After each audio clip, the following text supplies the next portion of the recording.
Miidiyaa kana maaliif filatte jecha kana? Waaqayyoon biratti kan jaallatame jechaadha. Gaaffiin kun gaaffii macaafa qulqulluu wajjinis walitti hin buune gaaffii mirga nama biraas dhiibuu akka hin taane eega irratti walii galameeti sadarkaa kanarra geenye jirra. Uummatni dheebote kana dheebuu baasaan jiraan tajaajila kootiin amma hin danda'u kennaan qabuun uummata bira dhaabbachaa jira jennee of haa ilaallu tajaajiltoonni of haa ilaallu. Maaliif jennaan namni kun nama dagatamuu hin qabnedha keessumaa tajaajilaan dagachuu hin qabu. Tajaajila afaan Oromoodhaaf nama gatii kaffalee qofa osoo hin taane nama lubbuu kennee darbedha ta'eef jechuudha.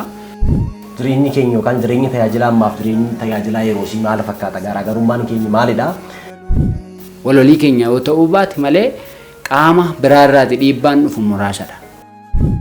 Dheebuun uummata keenyaa gaaffiin uummata keenyaa sabni waan danda'uun baratu waan danda'uun hafaarfatu waan danda'uun waaqa isaa galateeffatudha.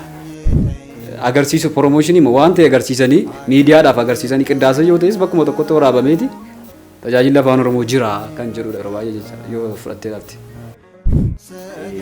Imaanaa sabaa yookaan imaanaa uummataa nyaachuutiin waliin caalu kun imaanaa sabaa qofa illee miti kun imaanaa waaqa nyaachuu faana garaagarummaan qabaatu wanti kun. Tajaajiltoonni wal ga'anii sagalee isaanii kan itti dabarfatan ergaa isaanii kan dabarfatan hin jiru ture. Amma garuu jira. Kanaaf isa jiru kanarratti hojjechuu qabna. Maaliif daangeffama tajaajilli keenya ganda qofaa miti ga'uu qaba addunyaa. Maaliif daangeffama tajaajilli keenya ganda qofaa miti ga'uu qaba addunyaa.